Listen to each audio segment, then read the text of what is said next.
আপনারা দেখেন, সর্বপ্রথম যারা ইসলাম গ্রহণ করেছেন তাদের মধ্যে পার্সেন্টেজ হিসেব করলে বয়স্কদের তুলনায় তরুণ এবং যুবকদের সংখ্যা ছিল অনেক বেশি। ওমর ইবনুল খাত্তাব রাদিয়াল্লাহু আনহু তিনি যখন ইসলাম কবুল করেছেন, ওনার বয়স তখন মাত্র ২৬ বছর। ২৬ বছরে কি মানুষ বুড়া হয়ে যায় নাকি? একদম ভরা যৌবন। আর ওমর রাদিয়াল্লাহু আনহু তিনি কে ছিলেন? যার নাম শুনলেই কাফেররা থরথর করে কাঁপত। আল্লাহু আকবার। ইসলাম কবুল করেছেন যৌবন বয়সে। সাইয়্যিদিনা আলী রাদিয়াল্লাহু আনহু ইসলাম কবুল করেছেন মাত্র 10 বছর বয়সে। সাআদ ইবনে আবি ওয়াক্কাস রাদিয়াল্লাহু আনহু ইসলাম কবুল করেছেন 17 বছর বয়সে।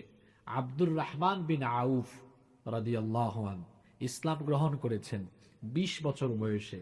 যায়েদ ইবনে হারিথা রাদিয়াল্লাহু আনহু তিনি ইসলাম কবুল করেছেন 20 বছর বয়সে। আমি যাদের কথা বলেছি সবাই ইয়াং, তরুণ সাহাবী, এবং ওনাদের অবদান আল্লাহর দ্বীন প্রচার প্রতিষ্ঠায় কম না বেশি? অনেক বেশি।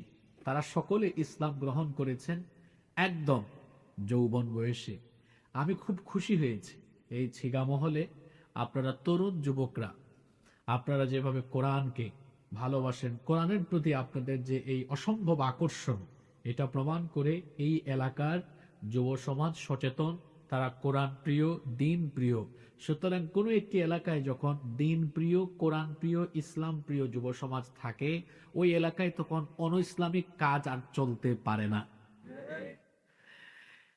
এই যুব সমাজ হচ্ছে আমাদের মূল সম্পদ।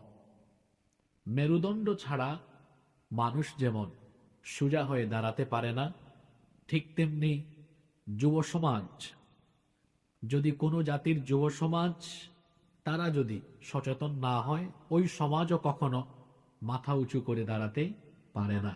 এজন্য যুব সমাজ হলো একটি সমাজ বা রাষ্ট্রের মূল সম্পদ।